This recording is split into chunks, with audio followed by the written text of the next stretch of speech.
Want to advertise your business in a cost-effective way? It's time to give podcast advertising a try.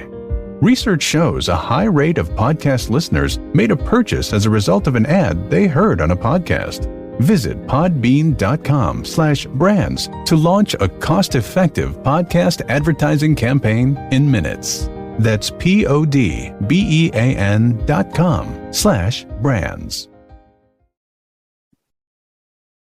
Welcome to the latest episode of 5 on the Floor in the 5 Reasons Sports Network. Thanks for joining us on your favorite podcast app. We're on Podbean, Spotify, Google Podcasts, Apple Podcasts. We're also on Dash Radio on their Nothing But Net channel every single weeknight at 7 p.m. Also, check us out on 5 Reasons YouTube. Hit the like button, hit the subscribe button. Make sure you get all of the episodes before Floor, an hour before every Heat game. Post up 5 hour as soon as the Heat game ends. And 5reasonsports.com. You want Brady Hawk's takeaways? That's where you get them. Make sure you spell that out, 5reasonsports.com. We do not have a paywall. Also, check out the great sponsors of the 5 Reasons Sports Network. You hear Brady on here from time to time. Well, his appearances are sponsored by our friend, the attorney Eric Rubenstein. This is a personal injury attorney who's based here in Miami. He was raised right here in Lauderhill, Florida. He knows this area. He knows how to work with people down here, and he can help you. If you got a slip and fall, you've had a car accident, you got a medical malpractice situation, reach out to Eric. And again, he's a huge Heat fan. You'll see him at all the Heat games as well. And I would recommend you check out his Instagram handle. It's a lot of fun. Ask about me. I got you. That's where you go there. Ask about me. I got you. Give him a call at 954-829-ERIC. It's 954-829-ERIC. Again, he specializes in personal injury law, including car accidents, slip and falls, medical malpractice, and more. 954-829-ERIC. And now, tonight's episode. Down to Biscayne. Yeah, 5 on the floor, ride for my dogs. Where here's the thing, you can check the score. Hustle hard, couple scars, wearing rubber frogs. Just like Butler said, you in trouble, y'all. Kept the floor playing, got it all band. Y'all seen the block, stop with one hand. And Pat we trust, it's about have the guts. We're here to bring the heat, y'all can hang it up. Welcome to 5 on the Floor, a daily insider show on the Miami Heat and the NBA, featuring Ethan Skolnick, Greg Sylvander, and Alex Toledo, plus others from the 5 Reasons Sports Network. All right, Ethan Skolnick back on 5 on the Floor. Here's tonight's floor plan. Brady and Alex are at the arena tonight. I think Brady's record now when he goes is like 11-2. So it's Greg Sylvander and me. You can follow him at Greg Sylvander. You can follow me at Ethan J. Skolnick and at 5 Reasons Sports. The Miami Heat win again. They stay in first in the Eastern Conference. We're waiting on the Chicago-San Antonio result, but they may actually extend their lead in the Eastern Conference tonight. They got a game coming up against Toronto, back-to-back the next night. They needed to get this one, and they jumped out early behind the play of Duncan Robinson, and then in the third quarter, Gabe Vincent, Jimmy Butler with a solid all-around game, and then they kind of collapsed late. And we're going to focus a little bit on this, and now Greg tells me the Bulls just lost, so the Heat actually extend their lead in the Eastern Conference. I think they're now a game and a half up, correct, I believe, in the East over Chicago. But we're going to talk about this in the sense of concerns, like what is a legitimate concern and what is not, because we have to put what's happened late in games in the context of some of the other things we were worried about earlier in the season that corrected themselves. So will this correct itself? They were playing against a team tonight in the Clippers that has done this repeatedly, including on this road trip against Washington. They had the most comebacks in the league in terms of big deficits. They came back from a 35-point deficit against Washington, and they almost pulled it off against the Heat tonight. I mean, it didn't get that close, but it got a little dicey there at the end. But it's not just the Clippers, though, Greg. Okay. Miami has had some trouble holding leads. Even PJ Tucker said it after the last game. He says, I don't like getting up by that much like they did against the Knicks, because typically we let that go. We don't maintain it. So I'm going to start here with you just on a level of concern from 1 to 10. And then we're going to touch on a couple of the other things that have corrected themselves over the course of the season. But on a level of concern from 1 to 10, where are you with the Heat's late game struggles, turnovers, letting teams back in games? In honor of Gabe Vincent, a 2. I'm not concerned. Because a couple of things, I guess. No Kyle Lowry. I think one is the thing that we should recognize. I think we do need to see them in close games against good teams. There needs to be work on execution. They need to develop reps, particularly with their main group, to get that kind of cohesiveness and chemistry late in games. But I would say that like losing leads, and that was kind of what took place tonight, is not something that I'm worried about happening in the playoffs a lot. Those games tend to be tighter. They tend to be slower. So that's not something that's a ton of a concern. I mean, there's little things. They were a little slow on closeouts tonight. There were some turnovers that were bad. So you can point to a lack of focus with some of that stuff, but they've had such a great run at home. Teams are bound to come in and catch them slipping a little bit here and there, a little slippage, as maybe Coach Spo would say, but I'm not overall concerned. I think there are some other things that happened earlier in the season. And Ethan, I don't know if you want to take the first one, but I have a couple that I remember that we thought were concerns and obviously ironed themselves out. But, so I think that this is kind of maybe more one of those things. Yeah. And we're going to get to those in a second. I would put it at about a 3.5 to 4. I do think that Kyle Lowry corrects some of this, and Kyle will be back at some point.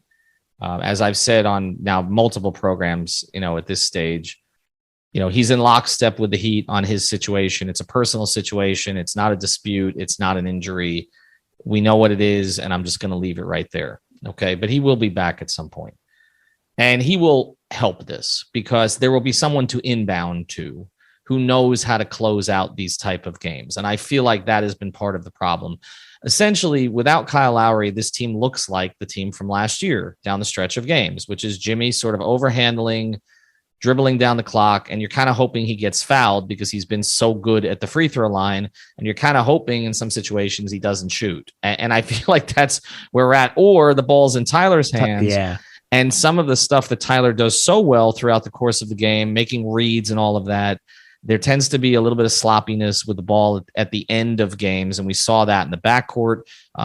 There were 2 situations today that I think were his fault. There was one that I don't think was his fault. But the ball tends to be in their hands or in Bam's hands. And as much as a playmaker as Bam is, sometimes he can get stripped late in games and things kind of go awry. So I do think having Kyle will help this some. But I also think that they're going to need some time with Kyle at the end of games to develop an end of game, if that makes sense. Like where do they go to get a basket? Because right now it's pretty much the PJ Tucker corner 3, and he was unbelievable tonight. But as unbelievable as he has been at that all season long, where it seems like he's hitting 75% of those in clutch moments from the same exact spot, you can't count on that all the time. I mean, other teams have other things, like a Giannis dunk is more reliable than even, a PJ Tucker, at the level he's been at from 3. That's supposed to be the release valve, right? But it seems to be their option. Like that's, and I like that option better than some of the other things that they've gone to. And I like it better when Jimmy probes and then finds him than Jimmy kind of forcing a fadeaway. But, again, the Nets, Durant, there are places Durant can go and get to on the court that nobody can guard him if he late in game. That you can get there. If Kyrie comes back at some point with that team, there are certain spots on the floor that Kyrie's gotten to late in games. The Heat don't have that. They got guys that are kind of most of the way there. Like Jimmy can probe, can get in the lane, can get fouled.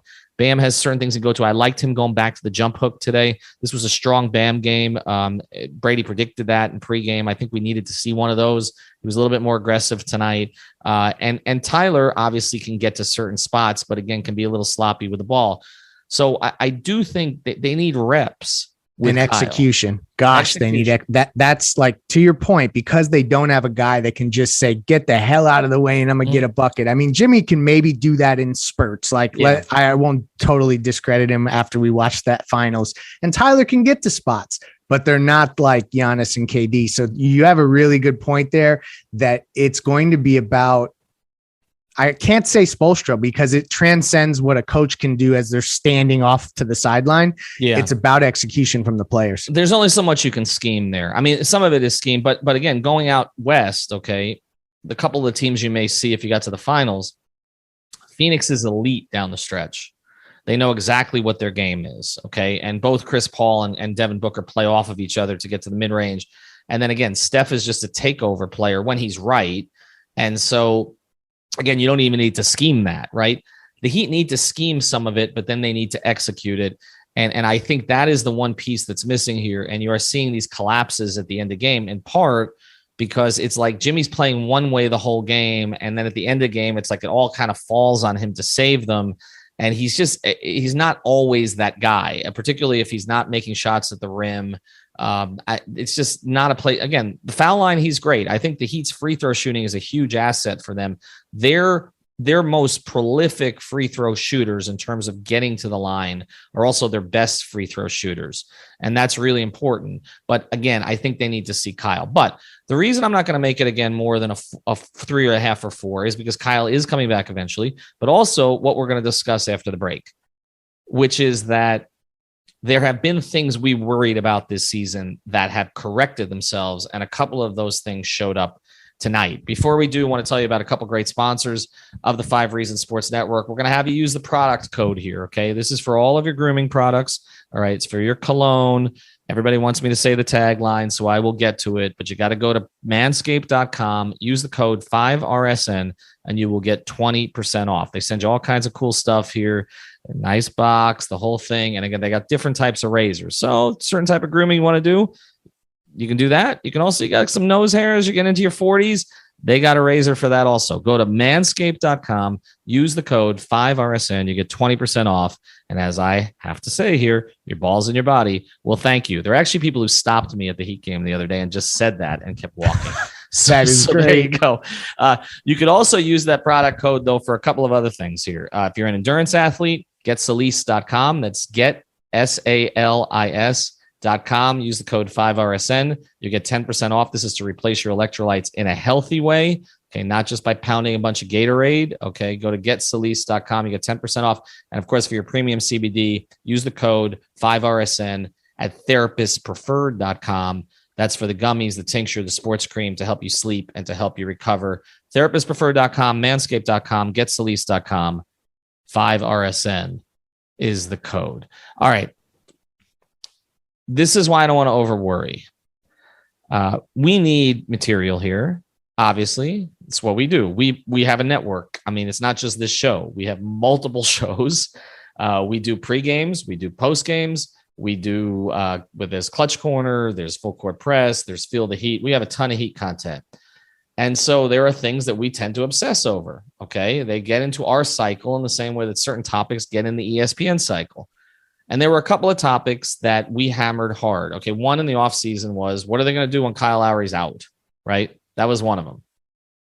Well, Gabe Vincent's been pretty damn good. I mean, they're 12-4 with him as a starter now. He had 16 points in the third quarter. That's his third 16-point quarter of the season. He's making the reads. He's shooting nearly 40% from 3 now. I said before the year, if he could just get to 35%, that was the baseline that they were looking at. And the other thing that, of course, has corrected itself is Duncan Robinson, who, let's acknowledge, you've been out on Duncan for a little while. Yep. Duncan's shots have been walking in. That back. Duncan's shots have been in. He's now shooting 43% from 3 over his last 20 games, which is elite again on high volume. Not as high volume as it used to be, but still high volume. But also tonight, you saw the effect of the gravity. You also saw him making correct reads. You saw him. He made his last 11 shots from 2, getting into the lane, doing some creation. He looks like a confident player right now. It is almost like the switch flipped, Greg. So, like, are we concerned about either of those things anymore? Because I feel like on the level of concern, like the level of concern on Duncan was like an 8 3 weeks ago, and the level of concern about backup point guard was like a 7 or 8 before the season. Yeah, I mean, it's funny because we're concerned about Duncan, but the Heat are second in the league in 3-point shooting field goal percentage. Some of the other things that we were really concerned about is like we knew this team would be good defensively, but what are they going to do in the offense on the offensive end, and how does it all fit? Well, they're 12th best in half-court offensive rating per cleaning the glass. We worried about if Lowry was out, could they still continue to play transition basketball? And I know Lowry hasn't been out a ton, but they're second in transition offensive rating per cleaning the glass. So again, that's another statistic that lends itself to show you that they're able to stay afloat with the style of play that's necessary, even when guys have been down. And Gabe, like, to see him, what's more telling to me than them blowing a lead tonight is that Gabe can have an avalanche of 3-point. If he can have a 6 or 7 3-point field goal made quarter, like that's informative to me, because that's a guy that he has it in him to catch fire in a way. Those are the types of quarters that win you playoff games. Like, it just happens that way. I mean, if we were just talking about, we missed J Will on the all-time role player podcast, game 6 against Detroit. He went 7 for 7 to start the game. Like, guys do that kind of stuff and win games because of it. So you're right. Like, both of those things are no longer concerns. The depth that we talked over and we haggled whether it was going to be enough. They're deeper than any team in Heat history. So there's a lot of stuff that we thought were concerns, and really, I don't know that they are. Are you still out on Duncan? No. So clarify this, I guess. I've never been. Duncan is the perfect fit for this roster. So there's no doubt that, like, he is the perfect player to insert in between Bam, Jimmy. I've never been out on his fit. I've never been out on committing to him. It's just the more that I look at team building going forward, and now that you have this stable of guys that also are going to be up for extensions, it just seems like that's going to be inevitable. And that was why I started to get weird when his shooting started to struggle, and then the confidence looked bad. And when you start to just lose that kind of stuff, I started to get nervous. But ultimately, if he's shooting well, there's no reason to mess with this. So I'm not going to be the type to just throw him in the trade machine for no reason at all. That's not where I'm at. And I don't think that there would really be any reason to, now that he's back to shooting the way he is, I'm not one that subscribes to, okay, well, he's regained his value, flip him now. No, yeah, I think now you see it through. No. So, like, to me, I'm completely putting trades on the shelf, and we'll revisit that later. Yeah, I saw that. I mean, there is a certain contingent on Twitter that's all that they want to do with him. And I also feel, and this is part of our age and the social media age and the way that fans are. There are fans who want to be right more than they really want their team to succeed. There's a certain contingent of the fan base, and on both sides of all issues. They just want to be right. This is happening with the Dolphins and Tua, no question. And it started to happen with Duncan Robinson. But I think that there is a way to be right about the long-term prospects of Duncan staying through the end of his contract, and at the same time saying, they are better when he's good. It makes a big difference. Like, him being good is a bigger indicator of their success than pretty much anything else on the roster. If you look at wins and losses for the Heat, when he shoots well, they win. It's just pretty standard. Okay. And so it is because of all the other things that he creates. And again, to come to it tonight, okay. And before I got one more point to make before I do, just want to mention this before I go. Championship games this weekend. PrizePicks.com. Put down $100. Use the code 5. Gambling's not coming to South Florida anytime soon. If you saw what happened today, so play the daily fantasy. You can play that in Florida. Use the code 5, and you get your initial deposit matched. But what I wanted to say here was, Hero wasn't great tonight. Strus has been off for about a week and a half, right? Martin gave you some other stuff, but didn't shoot the ball particularly well tonight. And they still had enough. They have enough players in this roster to carry when some guys are not playing well. So they can overcome. It's like having Strus allowed them to overcome Duncan's struggles for a period of time. But now you're seeing it's reversed. Now it's reversed. Okay. And this is the kind of team that they have. And that's why some of this may just work itself out, because Eric may just be able to go to the hot guy. If Caleb goes through a stretch where he doesn't shoot well, he regresses back to the norm a little bit in that. He's going to give you other things. That may be the opportunity to get Oladipo some of those minutes when he comes back. If Gabe goes through a little bit of a trough, which may happen at some point, also maybe an opportunity for Oladipo. I didn't think this was Dedmon's best game tonight. He had some moments, okay, but he also had early foul trouble. And I thought, okay, you might see Yurt tonight if you were playing against a team that had a couple more bigs. So I do think that there are opportunities for these other guys to get in. And just to close the book on the episode, I think the late game stuff needs to be fixed a little bit, but I think Kyle will help with that. But most of the concerns we've had about the Heat this year have resolved themselves in some way. They might have answers for all of your questions. Check out our sponsors, Eric Rubenstein, personal injury attorney. Of course, use the code 5RSN at manscaped.com, therapistpreferred.com, getsalise.com, and at prizepicks.com. Use the code 5. Play the Toronto tomorrow night. We'll actually be back on Sunday night on 5 on the Floor, but you can check out the YouTube channel for Post Up 5R. Have a good night. Thank you for listening to the 5 on the Floor on the 5 Regional Sports Network.